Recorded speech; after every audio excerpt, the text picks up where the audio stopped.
नमस्कार। मैं अजय कुमार अलंकार, सेवानिवृत्त अपर निबंधक सहयोग समितियां बिहार पटना, आज पुनः यूट्यूब के सहकार चैनल के माध्यम से आपसे मुखातिब हूँ। मैं निरंतर आपसे बिहार सहकारी सोसाइटी अधिनियम 1935 यथा संशोधित की विभिन्न धाराओं पर परिचर्चा कर रहा हूँ। अब तक मैंने धारा 1 से लेकर धारा 40 तक, जो अध्याय 1 से लेकर अध्याय 5 तक समाहित है, उनकी चर्चा आपसे की है। आज मैं धारा 41 से शुरुआत करूंगा और साथ ही एक नए अध्याय 6। अध्याय 6 की शुरुआत धारा 41 से होती है। यह प्रबंध समिति के विघटन से संबंधित है, सहकारी समितियों के विघटन से संबंधित है, सहकारी समितियों के प्रबंधकारिणी समिति के विघटन से संबंधित है। सहकारी समितियों के प्रबंधकारिणी समिति के विघटन से संबंधित है। इस पर विस्तृत चर्चा होगी आज। एक महत्वपूर्ण धारा है जिसका प्रयोग प्राय किया जाता है। तो हम ये देखेंगे कि किन परिस्थितियों में इस धारा के अंतर्गत सहकारी समिति की प्रबंध समितियों का विघटन करना है। धारा 41 की कई उपधाराएं हैं, 1 से लेकर 8 तक की उपधारा है जिसकी चर्चा मैं आपसे करूंगा। शुरुआत में धारा 41 की उपधारा 1 से करता हूं। यह कहता है कि यदि निबंधक की राय में किसी सहकारी समिति का बोर्ड, जिसमें राज्य सरकार ने हिस्सा पूंजी का अंशदान किया हो, अथवा राज्य सरकार द्वारा ऋण अथवा वित्तीय सहायता दी गई हो, अथवा सहकारी गारंटी पर ऋण लिया गया हो,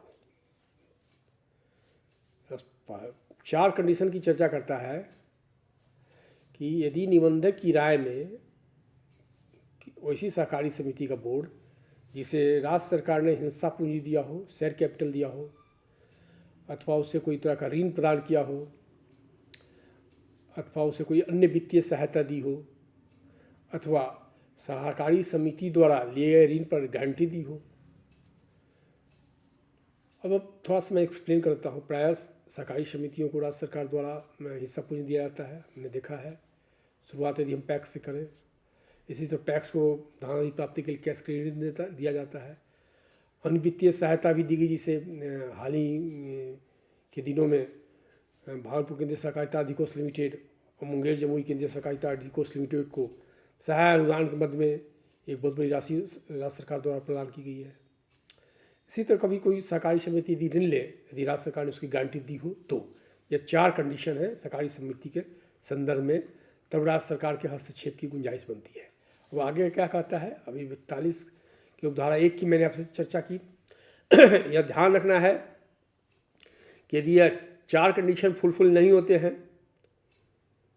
4 कंडीशन क्या है? पहला कंडीशन कि राज्य सरकार ने उसमें शेयर पूंजी दी हो, दूसरा है कि उसको कोई ऋण दिया हो, तीसरा है कि वित्तीय सहायता दी हो, अथवा उस सहकारी समिति द्वारा लिए गए ऋण की गारंटी दी हो, तभी धारा 41 के प्रावधानों को उन पर लागू किया जा सकता है। अन्य सहकारी समितियां जिनमें, चाहे किसी भी सहकारी समिति जिनमें से इन 4 शर्तों में से किसी एक शर्त की पूर्ति नहीं हो रही हो, वहाँ इस धारा का प्रयोग नहीं किया जा सकता है। ये हमको समझ लेना चाहिए। ऐसा नहीं कि हम आंख मूंद कर सभी सहकारी समितियों पर धारा 41 का प्रयोग करना शुरू कर दें। अब मैं धारा 41 की 1 की बात की, अब मैं उसके अंतर्गत जो शर्तें दी गई हैं उनकी एक एक करके चर्चा करूँगा। पहली शर्त क्या है? लगातार ऋण अदायगी में चूक की हो। वैसी सहकारी समिति जिनके बारे में ऊपर 41 की उपधारा 1 में 4 शर्तों की चर्चा की गई हो, यदि वह लगातार ऋण अदायगी में चूक कर रही हो, अथवा दूसरा क्या है, इस अधिनियम, नियमावली या विधियों द्वारा उस पर अधिरोपित कर्तव्यों के निर्वहन में लापरवाही बरत रही हो। कहने का मतलब कि उसके अपने क्रियाकलाप में उस सहकारी समिति का बोर्ड अधिनियम, नियमावली तथा विधियों द्वारा जो शर्तें निर्धारित हैं, जो कर्तव्य दिए गए हैं, उनके निर्वहन में वह लापरवाही कर रही हो, चूक कर रही हो, उपेक्षा कर रही हो अधिनियम, नियमावली और विधियों की। तीसरा दिया गया है शर्त क्या? सहकारी समिति अथवा उसके सदस्यों के हित के विरुद्ध वह कार्य कर रही हो, उसका बोर्ड सहकारी समिति अथवा उसके सदस्यों के हित के विरुद्ध में कार्य कर रहा हो। और चौथा है कि बोर्ड के गठन अथवा कार्यकलाप में गतिरोध हो। चौथा कंडीशन है कि बोर्ड के गठन अथवा कार्यकलाप में गतिरोध हो। तो इन शर्तों का उल्लेख किया गया है, 4 शर्तों का, जिनका प्रयोग पहले तो 41 की उपधारा 1 में कहा गया है कि किन किन स्थिति में राज्य सरकार की जिम्मेवारी बनती है। उसमें 4 कंडीशन था, मैंने बता दिया। अब फिर उसको आगे अब जब 1, 2, 3, 4 बताया गया है कि यदि इस तरह की सहकारी समिति जिसमें राज्य सरकार ने हिस्सा पूंजी दिया हो या कोई ऋण दिया हो या कोई अन्य सहायता किया हो अथवा उसके द्वारा ली गई किसी ऋण की गारंटी की हो, तो उस तरह की सहकारी समिति का बोर्ड यदि लगातार ऋण की अदायगी में चूक कर रहा हो अथवा इस अधिनियम, नियमावली या विधियों द्वारा उस पर अधिरोपित कर्तव्यों के निर्वहन में लापरवाही बरत रहा हो, या सहकारी समिति अथवा उसके सदस्यों के विरुद्ध कार्य कर रहा हो, अथवा चौथा यह है कि बोर्ड के गठन अथवा कार्यकलाप में गतिरोध हो, तब क्या होगा। तब यह उल्लेख करता है धारा 41 की उपधारा 1, तो वह निबंधक के बारे में कहता है, निबंधक की शक्ति के बारे में चर्चा करता है। तो निबंधक से अभिप्राय निबंधक सहित उन सभी अधिकारियों से है जो निबंधक के अधीनस्थ अधिकारी हैं और जिनको धारा 41 की शक्तियाँ प्रत्यायोजित की गई हैं। तो वह निबंधक समिति के बोर्ड को अपनी आपत्ति प्रस्तुत करने का, यदि कोई उसका पक्ष है, तो समिति के बोर्ड का पक्ष सुनने का अवसर प्रदान करने के पश्चात कारणों सहित लिखित आदेश द्वारा सहकारी समिति के बोर्ड को अधिकतम 6 माह के लिए अधिक्रमित कर सकेगा और आदेश दे सकेगा कि उसके सभी अथवा कोई सदस्य आदेश में विनिर्दिष्ट होने वाली अवधि जो 5 वर्ष से अधिक न होगी तक के लिए सहकारी समिति के बोर्ड के निर्वाचन के लिए डिस्क्वालिफाइड रहित होंगे। निबंधक इस धारा के अधीन पारित प्रत्येक आदेश को लिखित रूप में अभिलिखित करेंगे और निबंधित डाक से संबंधित सहकारी समिति को सूचित कर देंगे। इस स्थिति में बोर्ड कार्य करना रोक देगा। मैं थोड़ा सा एक्सप्लेन कर देता हूँ। ऊपर मैंने बताया कि किन सहकारी समितियों में निबंधक हस्तक्षेप कर सकता है धारा 41 के अंतर्गत। फिर मैंने बताया 4 परिस्थितियाँ जहाँ की जिसमें से किसी एक परिस्थिति भी उत्पन्न हो जाए तो निबंधक धारा 41 का प्रयोग कर सकता है। अब इसमें है कि निबंधक को यदि धारा 41 का प्रयोग करना है, निबंधक या उसके पदाधिकारी को, तो बोर्ड को पहले सुनने का उसको अवसर देना प्रदान करने का, और बोर्ड से वो लिखित रूप से उसकी पक्ष को सुनेगा जिसका लिखित रूप में वो बोर्ड देना चाहे। और उसके बाद निबंधक यदि उसके पक्ष से संतुष्ट नहीं हो तो बोर्ड को वह अधिकतम 6 माह की अवधि के लिए सुपरसीड कर सकता है। सुपरसीड शब्द है, यहाँ ध्यान रखना है। धारा 41 की उपधारा 1 के अंतर्गत बोर्ड को 6 माह के लिए, बोर्ड को सुपरसीड किया जा सकता है 6 माह के लिए, अधिकतम 6 माह के लिए। बोर्ड को सस्पेंड की बात नहीं हो रही है, इसको समझ लेना चाहिए। 41(1) का जो अधिकारी प्रयोग करते हैं, यदि वे चाहें तो बोर्ड को सुपरसीड कर सकते हैं, सीधे सुपरसीड कर सकते हैं 6 माह की अवधि के लिए। लेकिन उन्हें इसके लिए पहले तो उन्हें उसका पक्ष सुनना होगा, बोर्ड का लिखित सूचना देकर उसका पक्ष सुनना होगा। और जब उसके सुपरसेशन का आदेश देते हैं तो वे लिखित रूप में इस आदेश को प्रदर्शित करेंगे, लिखित रूप में इस आदेश को अभिलिखित करेंगे। और यदि वे चाहें, वह अधिकारी चाहें, तो बोर्ड के किसी सदस्य या सभी सदस्यों को प्रबंधकारिणी के समिति के निर्वाचन में भाग लेने से रोक सकते हैं। मैक्सिमम ये अवधि 5 वर्ष की है, 5 वर्ष के अंदर तक वह उसको अयोग्य घोषित कर सकते हैं।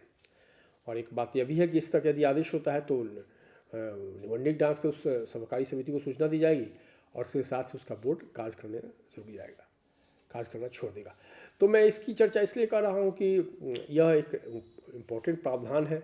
और माननीय उच्च न्यायालय ने जब 2014 में एक आदेश दिया था कि किसी भी सहकारी समिति के बोर्ड को या किसी भी सहकारी समिति के बोर्ड को अयोग्य तभी घोषित किया जा सकता है जब सक्षम प्राधिकार धारा 41(1) के अंतर्गत उसको व्यतिक्रमी घोषित कर दे। इसलिए मैं जो भी अधिकारी इस धारा का प्रयोग करते हैं, मैं उनमें स्पष्ट सलाह देता हूँ कि वे एक लिखित आदेश पारित करें, मुखरा आदेश पारित करें और उसमें तथ्यों को रखें।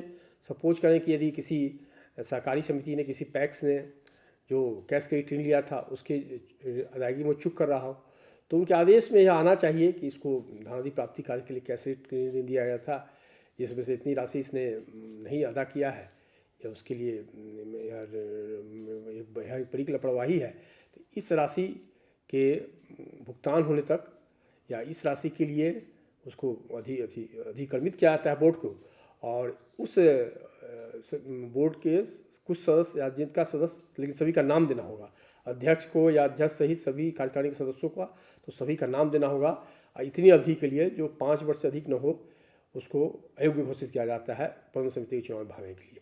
मैं इस पर यह जोर दे रहा हूँ कि इधर मैंने पैक्स निर्वाचन में देखा है कि बहुत सारे अधिकारी, बहुत सारे जिला सहकारिता पदाधिकारी सीधे एक चिट्ठी लिख देते हैं कि हाँ है इनको अयोग्य पाया गया। नहीं, उनको आदेश देना होगा हर एक केस के मामले में, हर एक पैक्स के मामले में इन सारी चीज़ों की चर्चा करनी होगी। एक बात उल्लेखनीय है कि चूँकि जो अयोग्यता का प्रावधान है, जो बिहार सहकारी सोसाइटी वाली के रूल 23 में प्रावधान है, वह कहता है कि कोई भी व्यक्ति जो प्रबंधन समिति के निर्वाचन में अभ्यर्थी होने का योग्य होगा, तो उसमें है कि वह नामांकन की तिथि को व्यतिक्रमी नहीं हो।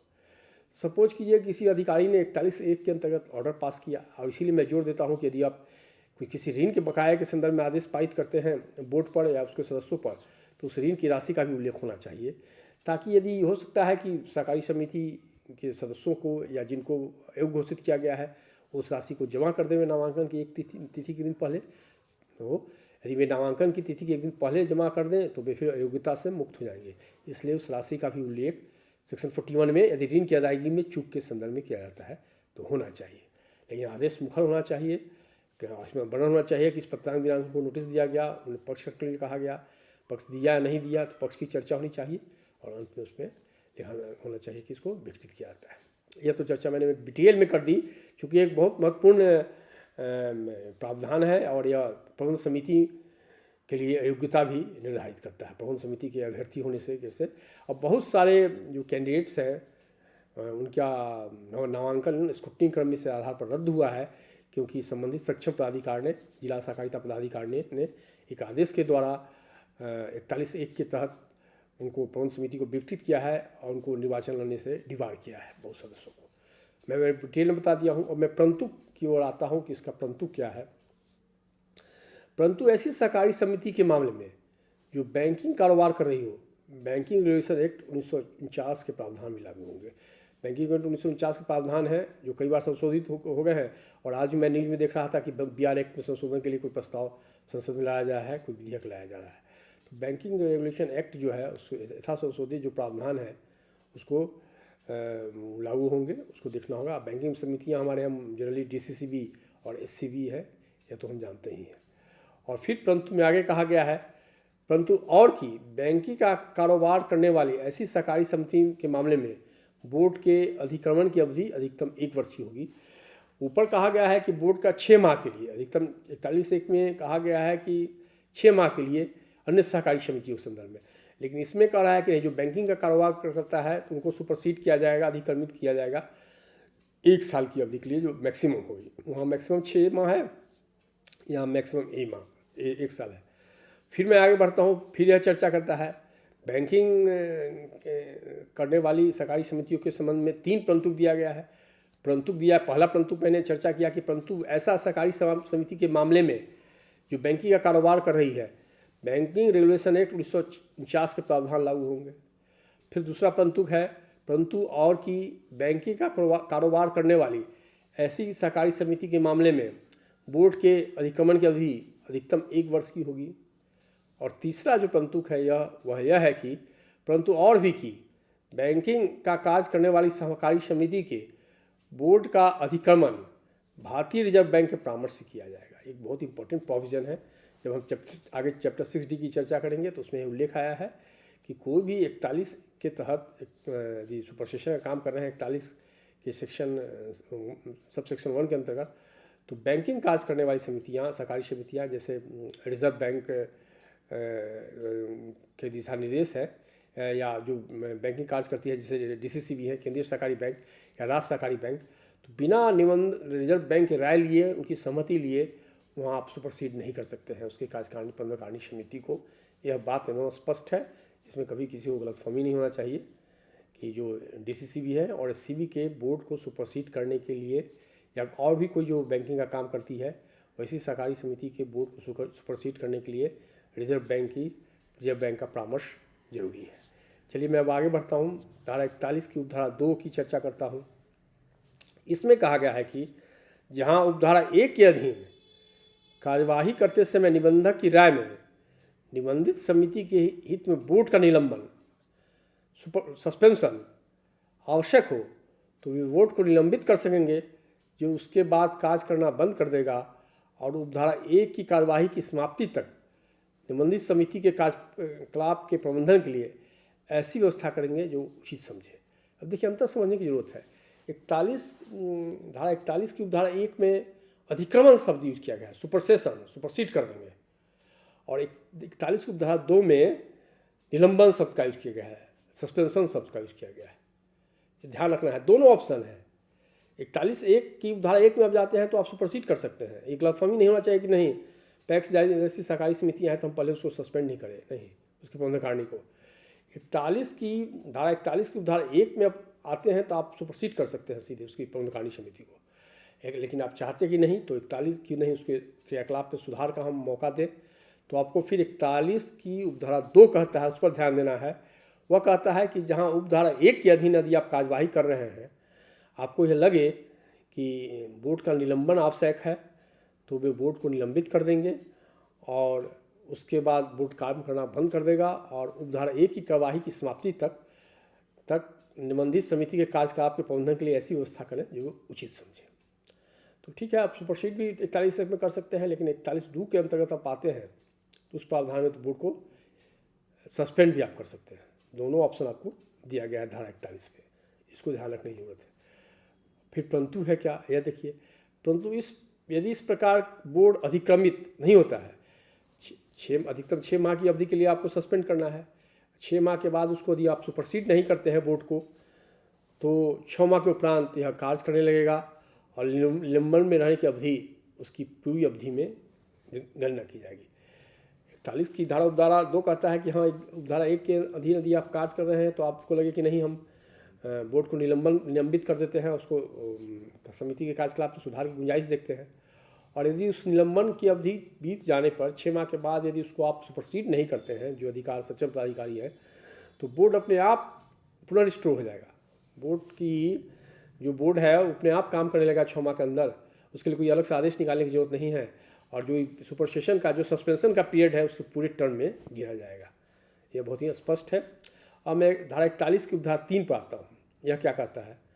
यह कहता है कि जब कोई सहकारी समिति उपधारा 1 के अधीन निलंबन के अधीन हो तो निबंधक सहकारी समिति के कार्य संचालन के लिए प्रशासक नियुक्त करेंगे। स्पष्ट है।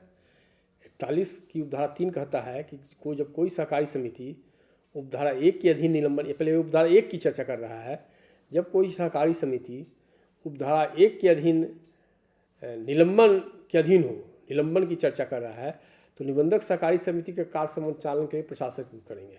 निलंबन की अवधि 6 माह के लिए है तो उस अवधि के लिए भी प्रशासक की बहाली करनी है। नियुक्त प्रशासक उपधारा 1 के अधीन निर्दिष्ट अवधि के भीतर सहकारी समिति के बोर्ड में नवनिर्वाचन हेतु सभी आवश्यक कार्रवाई करेंगे तथा नवनिर्वाचित बोर्ड को प्रबंधन का कार्यभार सौंप देंगे। कहने का मतलब है कि 41 की धारा 3 में कहता है कि धारा 3 में कि जो प्रशासक बहाल होगा वो जो उपधारा 1 में जो विनिर्दिष्ट अवधि है, इसको थोड़ा समझने की ज़रूरत है।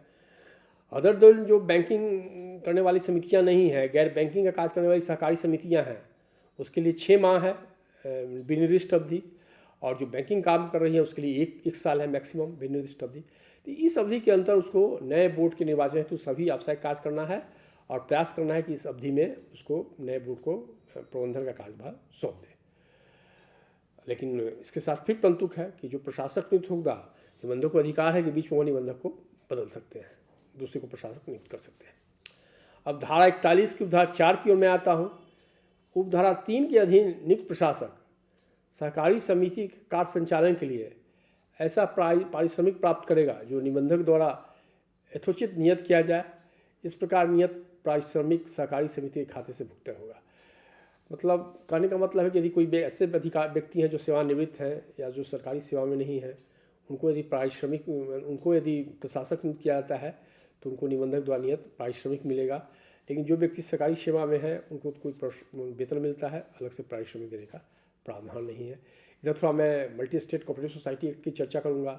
जैसे अभी हमारे बिहार में बिस्कोमान जो है उसके प्रबंध समिति विघटित है, प्रबंध समिति सुप्रसिद्ध हो गई है और वहाँ एक सेवानिवृत्त IAS को प्रशासक नियुक्त किया गया है, तो उनको जो निर्धारित पारिश्रमिक केंद्रीय रजिस्ट्रार करेंगे वो उनको मिलेगा। थोड़ा हट कर चर्चा की है, उदाहरण देने के लिए मैं पुनः कहता है परंतुक में कि परंतु धारा 3 के अधीन नियुक्त प्रशासक निबंधक द्वारा नियुक्त प्रशासक निबंधक द्वारा निर्मित सेवा शर्तों के अधीन कार्य करेंगे तथा इस अधिनियम, नियमावली एवं समिति की विधियों में बोर्ड को प्रदत्त सभी कर्तव्यों तथा दायित्वों का निर्वहन करेंगे।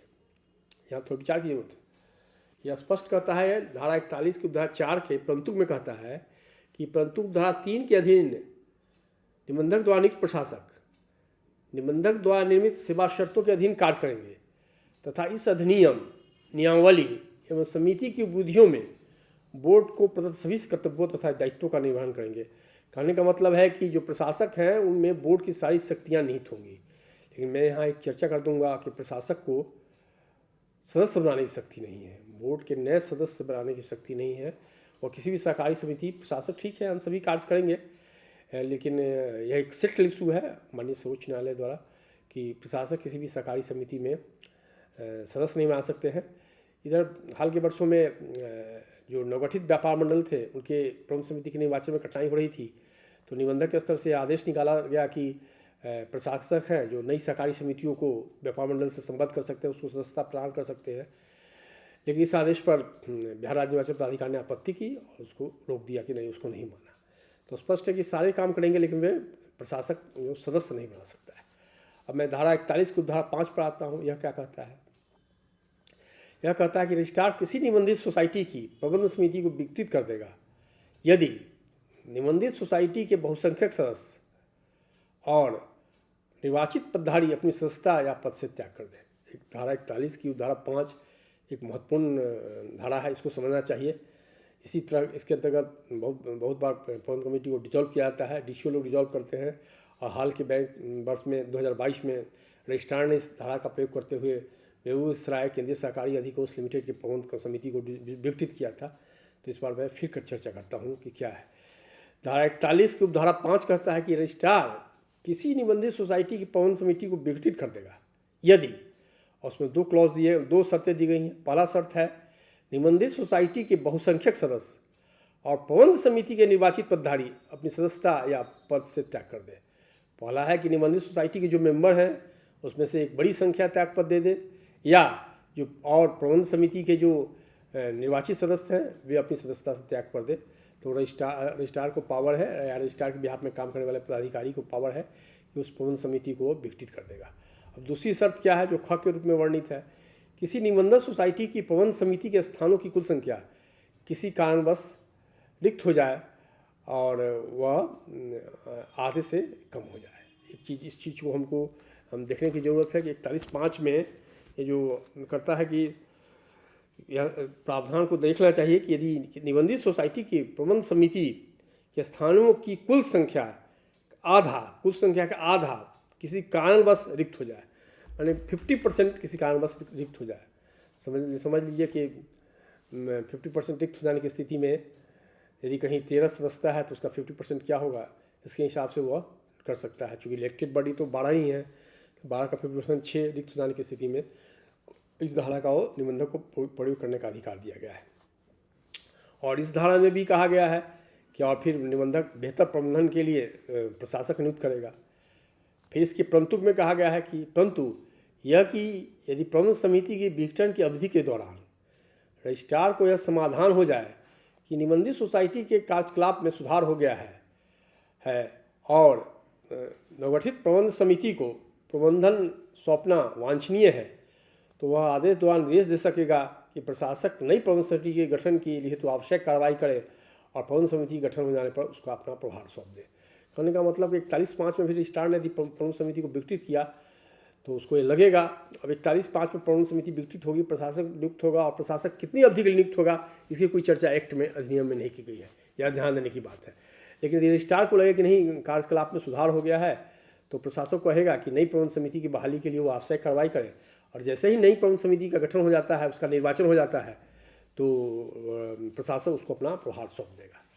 इस पर मैं 41(5) पर मैं बाद में थोड़ी सी चर्चा और कर लूँगा कि कैसे 41(5) के प्रयोग में बहुत ही सावधानी बरतने की ज़रूरत है। इसलिए कि 41(5) में हमारे यहाँ प्राय होता है कि प्राय प्रबंध समिति के सदस्य त्यागपत्र दे देते हैं, डीसीओ के पास शपथ पत्र लेके आ जाते हैं कि नहीं हमने त्यागपत्र दे दिया है, उसको विघटित कर दीजिए।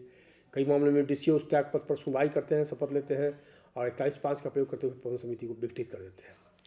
तो इसमें हमको बहुत सावधानी बरतने की जरूरत है। मेरे ख्याल से डीसीओ को प्रबंध समिति के सदस्यों का त्यागपत्र स्वीकार करने का अधिकार नहीं है। त्यागपत्र तो प्रबंध समिति के अध्यक्ष के या प्रबंधक को एड्रेस होना चाहिए और उस पर विचार प्रबंध समिति करेगी। और जब तक एक प्रश्न उठ सकता है, ठीक है प्रबंध समिति करेगी तो क्या जिन लोगों ने त्यागपत्र दे दिया हो प्रबंध समिति की बैठक में भाग लेंगे जिस पर उनके त्यागपत्र पर विचार हो रहा है? तो मेरी यह है कि निश्चित रूप से भाग लेंगे। जब तक त्यागपत्र स्वीकार नहीं किया जाता है तब तक वे कार्यकारिणी समिति के सदस्य हैं। इसलिए पहली बात है कि कोई भी त्यागपत्र हो तो प्रबंध समिति के अध्यक्ष हो या प्रबंधक हो उनको एड्रेस हो सकता है, जिला सहकारिता पदाधिकारी को एड्रेस नहीं हो सकता है। और जिला सहकारिता पदाधिकारी को कोई त्यागपत्र प्राप्त होता है तो उसको प्रबंध समिति को भेजना चाहिए। अब एक में बहुत स्पष्ट नहीं है, चाहे बायोलॉज में भी प्रावधान नहीं है कि त्यागपत्र किसको प्रेषित किया जाएगा, कितने दिनों के अंदर त्यागपत्र पर विचार करना है प्रबंध समिति को, क्या प्रबंध समिति की बैठक में जो लोगों ने त्यागपत्र दिया वे भाग लेंगे कि नहीं, यदि प्रबंध समिति त्यागपत्र पर निर्णय ले लेती है तो क्या करना होगा। तो इस संबंध में है कि डीसीओ किसी के त्यागपत्र को स्वीकार नहीं कर सकते हैं। यदि किसी सदस्य ने अध्यक्ष को त्यागपत्र दिया, प्रबंधक को त्यागपत्र दिया, त्यागपत्र निबंधित डाक से प्रेषित किया या उसको हस्तगत कराया और कुछ अर्सा बीत जाने के बाद यदि प्रबंध समिति ने उस त्यागपत्र पर निर्णय नहीं लिया तो फिर यह मामला प्रबंधकारिणी के सदस्यों के बीच विवाद का विषय बन जाता है और प्रबंध समिति के बीच, और उसको इसका निपटारा सेक्शन 48 में ही हो सकता है। बिहार सहकारी सोसाइटी अधिनियम की धारा 48 में ही इसका फैसला किया जा सकता है सदस्यों के त्यागपत्र पर। इस संदर्भ में बेगूसराय केंद्रीय सहकारी अधिकोष लिमिटेड का उदाहरण बहुत महत्वपूर्ण है। 2022 में हुआ था कि बेगूसराय केंद्रीय सहकारी अधिकोष लिमिटेड के जो निर्वाचित सदस्य थे, कुल सदस्यों की संख्या उसमें 9 थी। उसमें से एक प्रबंध निदेशक थे 10 थी, जबकि केंद्रीय समिति की सदस्य कुल अधिकतम सदस्य संख्या 15 है। उसमें से 4 सदस्यों ने उपाध्यक्ष के नेतृत्व में त्यागपत्र दे दिया। इस त्यागपत्र को प्रबंध निदेशक ने रजिस्ट्रार महोदय को प्रेषित किया। रजिस्ट्रार महोदय ने नोटिस निर्गत किया जिन सदस्यों को ने त्यागपत्र दिया था।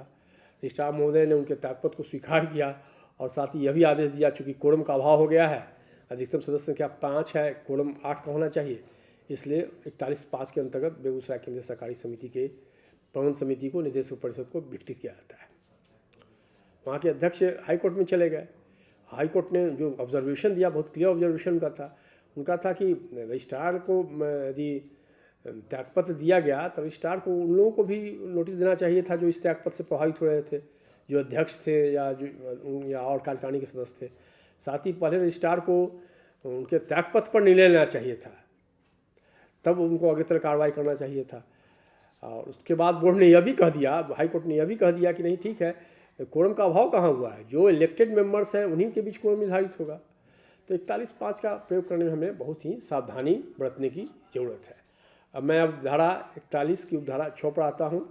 यह कहता है कि उपधारा 1 एवं उपधारा 2 के अंतर्गत रजिस्ट्रार द्वारा दिए गए आदेश संबंधित सोसाइटी की संसूचना के 1 माह के भीतर प्रबंध समिति के किसी सदस्य के आवेदन पर राज्य सरकार के यहाँ अपील होगी।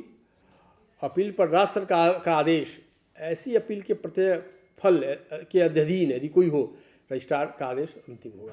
कहने का मतलब है कि धारा 1 के अंतर्गत, धारा 41 की उपधारा 1 के अंतर्गत यदि किसी बोर्ड को सुपरसीड किया गया है या फिर धारा 41 की उपधारा 2 के अंतर्गत किसी सहकारी समिति के बोर्ड को सस्पेंड किया गया है, निलंबित किया गया है, तो आदेश के संशोधन के 1 माह के भीतर निबंधित सोसाइटी के प्रबंध समिति के किसी सदस्य को राज्य सरकार अर्थात माननीय मंत्री के न्यायालय में अपील करने का अधिकार होगा। और इस अपील पर राज्य सरकार का जो निर्णय हो गया यदि कोई हो तब, तो उसके अंतर्गत ही निबंधन का निर्णय मान्य होगा। बहुत क्लियर स्थिति है। अब मैं थोड़ा धारा 7 पा जाता हूँ, ये भी एक इम्पॉर्टेंट धारा है जिसका ध्यान हमको रखना चाहिए। मैं धारा 7 पाता हूँ, यह कहता है, धारा 41 की उपधारा 7 पाता हूँ, यह कहता है कि रजिस्ट्रार प्रशासक को उसकी शक्तियों और कृत्यों तथा निबंधन सोसाइटी के कार्यकलापों के संबंध में ऐसा निर्देश दे सकेगा जो वह वांछनीय समझे, और प्रशासक रजिस्ट्रार के पास किसी समय अनुदेश हेतु अनुरोध करेगा कि प्रशासक किस रीति से निबंधित सोसाइटी के प्रबंध का संचालन करे। स्थिति स्पष्ट है कि प्रशासक को किसी से वो निर्देश देगा कि किस तरह से वो अवक्रमित सोसाइटी के कार्यकलापों का संचालन करे, और यदि प्रशासक को भी लगे कहीं कुछ समझ में नहीं आए तो रजिस्ट्रार को रिफर कर सकता है, उससे मार्गदर्शन मांग सकता है। यह हो गया 41(7). अब मैं धारा 41 की उपधारा 8 पढ़ाता हूँ, उसमें थोड़ा संक्षेप में चर्चा कर देता हूँ। उसमें कहता है कि धारा 42 के अंतर्गत समिति के परिसमापन, अथवा धारा 44 की उपधारा 8 के अंतर्गत समिति के निबंधन को रद्द करने संबंधी रजिस्ट्रार की शक्तियाँ इस धारा से प्रभावित नहीं समझी जाएंगी। जो लिक्विडेशन का प्रोसेस है उससे रजिस्ट्रार की जो शक्तियाँ हैं इस धारा के अंतर्गत वो प्रभावित नहीं समझी जाएंगी। तो मैंने बहुत विस्तृत चर्चा कर दी आपसे, इसको समझने की ज़रूरत है। और अयोग्यता का जो निर्धारण है धारा 31 के धारा 1 के अंतर्गत हम लोग करते हैं, इस पर ध्यान देने की ज़रूरत है। इसी तरह धारा 41 की धारा 5 में जो हम डिजॉल्व करते हैं उसमें भी हमको बहुत सावधानी बरतने की ज़रूरत है। आज तक इतना ही, मैं आपसे विदा लेता हूँ इस अनुरोध के साथ कि ये मेरे चैनल को शेयर करें, लाइक करें, सब्सक्राइब करेंगे। फिर मिलते हैं अगले अंक में। धन्यवाद।